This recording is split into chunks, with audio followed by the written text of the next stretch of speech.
እንደዚህ እንዳትሆን አደጋ እንዳያጋጥምህ ምናምን እየተባልክ ታድግና በቃ የዚች ድምፅ ተገዢ ትሆናለህ። ተረዳችሁኝ? ስለዚህ ራፐር የመሆን ፍላጎት ካላችሁ እኮ ሄድ ራፕ አድርጉ። እራሳችሁን እድሉ ስጡ። ዲዛይነር፣ ሞዴል፣ ዘፋኝ፣ አክተር፣ ቲክቶከር፣ ኮሜዲያን በቃ ላይክ ብዙ ነገር የመሆን ፍላጎቱ ካላችሁ ሂዱና አድርጉት። ፍላጎቱ እየመነጨ ያለው ከምንም አይደለም ከእግዚአብሔር ነው። ከእግዚአብሔር ነው። ችግሩ ግን አጠገባችን ያሉ ሰዎች አእምሯችን ውስጥ ናቸው። ያነስታን አእምሯችን ውስጥ ናቸው። የሚናገሩን ቃላቶች ኦልሞስት በቃ ላይክ ያቆምናል። ላይክ ይህ ሁላችንም የምንስማማበት ነገር ነው አይደል እንዴ? እስኪ አንድ ብላችሁ ጻፉ።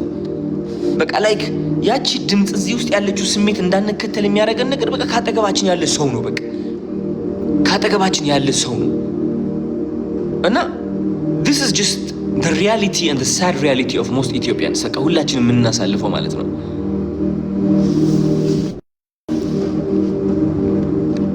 እና ስኬት ለመድረስ ያ ነገር መፈለግ በጣም ማቆም አለብን። ልባችንን መስማት አለብን። አንጀታችንን መስማት አለብን። መፍራት ሳይሆን ማመን አለብን። ለማመን ይከብዳል። ባይዘው መፍራት ቀላል ነው እንገራችሁ። ማመን ግን ከባድ ነው። because የማይታይ ነገር ነው። የሆነ ነገር ይሳካልኛል ብለህ ማመን። አሁን ለምሳሌ ዮማሪዮስ ወንድሜ እቺ ኮፍያ ይሰጠኝ እስኪ። የቱ ጋር ነው ያለችው? እንትኗ እዚህ በጣም ነው የምወደው። በቃ ወንድሜ ነው ታውቃላችሁ። አሁን ዮማሪዮስ በቃ ይነግረኛል። እኔ በጣም ብዙ ሰዎች አወዳድቀውታል። ኦኬ በጣም ብዙ ሰዎች አወዳድቀውታል። እናንተ ከምታስቡት በላይ ማለት ነው። አሁን እናንተ የምታዩት ዘፈኑን ነው፣ ፈገግታው፣ ሳቁን ነው ምናምን፣ ቀልዱን ነው ምናምን። ተረዳችሁኝ? ግን እናንተ የማታዩት ያሳለፈው ነገር አለ። በቃ የተተረበበት መንገድ አለ፣ የወደቀበት መንገድ አለ። በቃ የሆነ በሩ የተዘጋበት መንገድ አለ፣ በሰው ምክንያትም በሆነ ነገር ምክንያትም ማለት ነው። ዮማሪዮስ ምን አምኖ ነው ይህ ሁሉ ዘፈን የጻፈው፣ ግጥም የጻፈው፣ ይህ ሁሉ ዘፈን ያወጣው? የራሱ ቅላጼ፣ የራሱ አገጣጠም፣ የራሱ አዘፋፈን፣ እነዚህ ሁሉ ነገሮች ለማድረግ ያቺ የማትታየዋ ስሜት ማመን ነበረበት።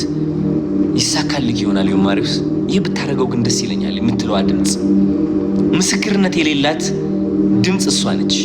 ፍርሃት ምስክርነት አለው። እውነቴን ነው የምላችሁ፣ ፍርሃት ሁሌ ምስክርነት አለው። ፍርሃት የድሮ ታሪክህ ነው የሚጠቀመው። ፍርሃት አስተዳደግህ ነው የሚጠቀምብህ።